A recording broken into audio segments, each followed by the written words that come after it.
আসসালামু আলাইকুম বন্ধুরা, কেমন আছেন? আশা করি ভালো আছেন। আলহামদুলিল্লাহ আমিও ভালো আছি। তো আবারও আমি চলে এলাম আপনাদের মধ্যে একটি ফ্যামিলি ব্লগ নিয়ে। এই যে এখানে দেখতেই তো পারতেছেন একটা বাজারের ব্যাগ আসছে, এখান থেকে আমার ছোট যা ঐশী কিছু পুটলা বের করতেছে। আসলে এগুলা কি জন্য এগুলা আনা হয়েছে বাজার থেকে, কিসের আয়োজন চলতেছে, তো আপনারা দেখতে থাকেন, আমাদের সাথেই থাকেন।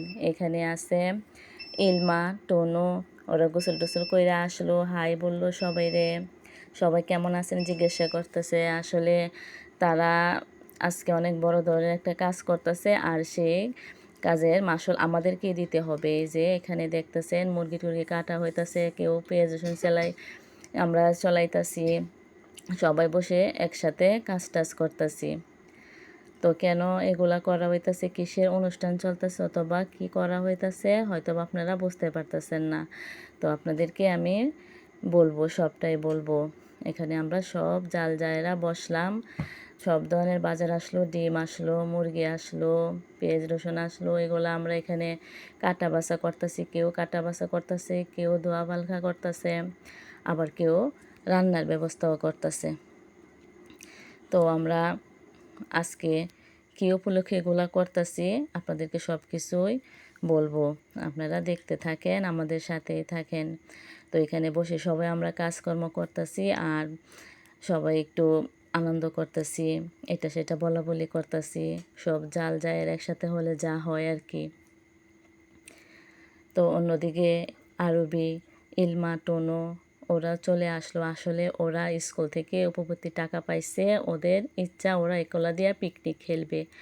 তো কি আর করা, তারা তো চাপাই দিল আমাদের ঘাড়ে, ওরা খেলবে আর কাজ করতে হবে আমাদেরকে, তারা তো আর ফাঁক শাক রান্না বান্না করতে পারবে না। তো ওদের নাম আমাদের কাম, এই আর কি। তো ওরা আজকে পিকনিক খেলবে সব বান্ধবীরা মিলে এই টাকাটা দিয়ে।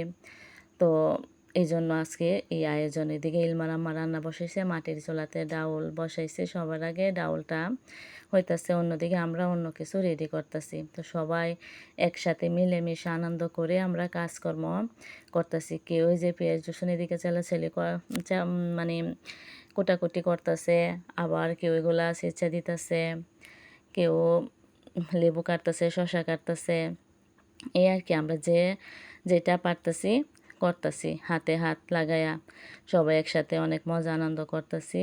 আর বাচ্চারা ঘোরাঘুরি দৌড়াদৌড়ি করতেছে। তো এদিকে আমি চলে এলাম মশলা কোটার জন্য। আসলে আজকে কারেন্ট নাই, আমাদের এখানে তো কারেন্ট বেশিরভাগই থাকে না।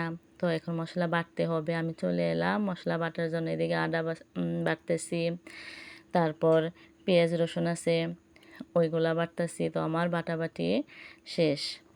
আর ওইদিকে ইলমার আম্মা রান্না করতেছে, ঐশী এবং আরবির মা ওইগুলা রেডি করে দিতেছে।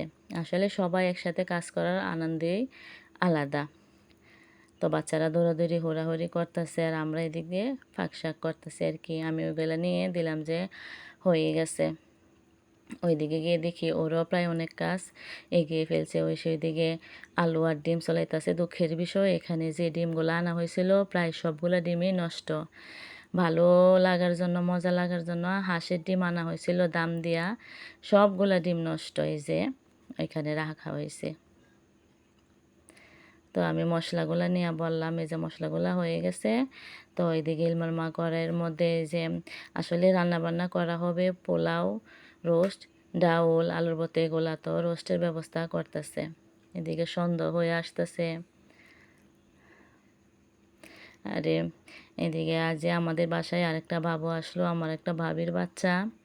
আসলে ভাবি আমার কাছে কাপড় দিয়েছিল সেলাইয়ের জন্য, উনি দেখতে আসছে কাপড় হয়েছে কি না। তো আমি ওনার কাপড় দিলাম, যে ভাবি দেখেন, উনি বলতেছে যে হ্যাঁ খুব সুন্দর হয়েছে। তো কাজের ফাঁকে ওনাকে এটা দিলাম। আসলে উনি যেমন চাইছিল তেমনই নাকি হয়েছে, ওনার পছন্দ হয়েছে। ওইদিকে গিয়া দেখি আলুর ভর্তা হয়ে গেছে।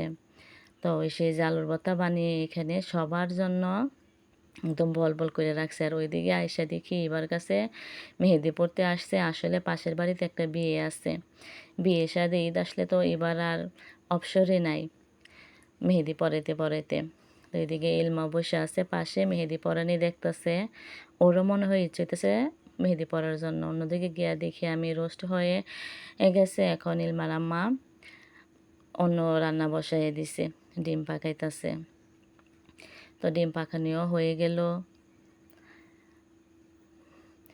তো সবাই একসাথে মিলেমিশে কাজ করা হইতাছে বলে কাজগুলো তাড়াতাড়ি দ্রুত করা সম্ভব হয়ে যাচ্ছে। আর এদিকে সন্ধ্যা হয়ে গেছে, আমি এখানে লাইট নিয়ে দাঁড়িয়ে আছি। আসলে কিন্তু কারেন্ট নাই।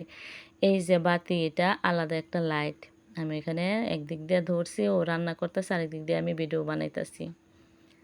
তো বাইরে প্রায় অন্ধকার হয়ে আসছে। এদিকে এই যে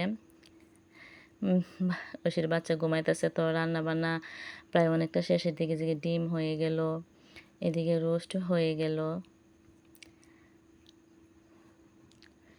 ডাউলটাও হয়ে গেল। এখন শুধু সব রান্নাই হয়ে গেছে, বাকি আছে শুধু পোলাও। তো অন্ধকার হয়ে গেছে, এখন আর মাটির চুলায় রান্না করা সম্ভব হবে না। তাই আমরা আইসা পড়লাম গ্যাসে রান্না করার জন্য বাতির নিচে। তো এই দিক দিয়ে আমরা চাউল টাউল খোলাইতাছি। বাচ্চারা তো এদিক দিয়ে সময় কাটতেছে না, তারা কখন খাবে একদম অস্থির হয়ে গেছে সবাই। ইলমা, রবি, টুনু এই যে লাইন বেঁধে বসে আছে তারা তাদেরকে খাবার দেওয়ার জন্য। ওইদিকে সব হাঁড়ি পাতিল নিয়ে আসলাম আমরা, যাই সেখানে রাখলাম। সবার বাড়ি থেকে বাটি কট্টা ওইগুলো নিয়ে আসা হলো ভাগ বন্টন করার জন্য। আসলে সবাই যেহেতু এখানে খেলাধুলা করছে, সবাইকে তো সমান ভাগে ভাগ দিতে হবে, কারণ সব বাচ্চারাই তো টাকা সমান দিছে। তো এই যে প্লেট, বাসন কর্তা সব কিছুই আমরা সবার বাড়ি থেকে নিয়ে আসলাম। তো এখানে বলা হইতাছে সবাইকে সমানভাবে ভাগ করে দেওয়ার জন্য। তো আমরা ভাগ বন্টন শুরু করলাম। এদিকে আসলে ঐশীর হাতে ভাত বন্টন করা হইতাছে, আর বাচ্চারা একদম বসে আছে, তারা কখন খাবে। তো তাদের তো আর দেরি সইতাছে না, এই যে খাবার দাবার তাদের শুরু হইলো। টুনু খাইতাছে, ইলমা খাইতাছে, আরবি খাইতাছে। আসলে সবাই মোবাইল নিয়ে বসছে খাওয়ার জন্য। তাদের কাছে এত ভালো লাগতাছে, বলতাছে যে আজকে রান্না বান্না অনেক মজা হয়েছে, অনেক স্বাদ হয়েছে। আসলে বাচ্চারা আনন্দিত সবচেয়ে বড় জিনিস। ওরা স্কুল থেকে টাকা পাইছে, সেই টাকা দিয়ে ওরা খেলছে, আজে বাজে নষ্ট না করে একটা আনন্দ করলো। আজকে ছোটোখাটো একটা পিকনিক তারা করলো, সাথে আমরাও একটু আনন্দ পাইলাম। তাদেরও ভালো লাগলো, আমাদেরও ভালো লাগলো। সবাই ওদের জন্য দোয়া করবেন এবং ভালো থাকবেন, সুস্থ থাকবেন এবং আমাদের ভিডিও রীতিমতো দেখবেন, সাপোর্ট করবেন। আল্লাহ হাফেজ।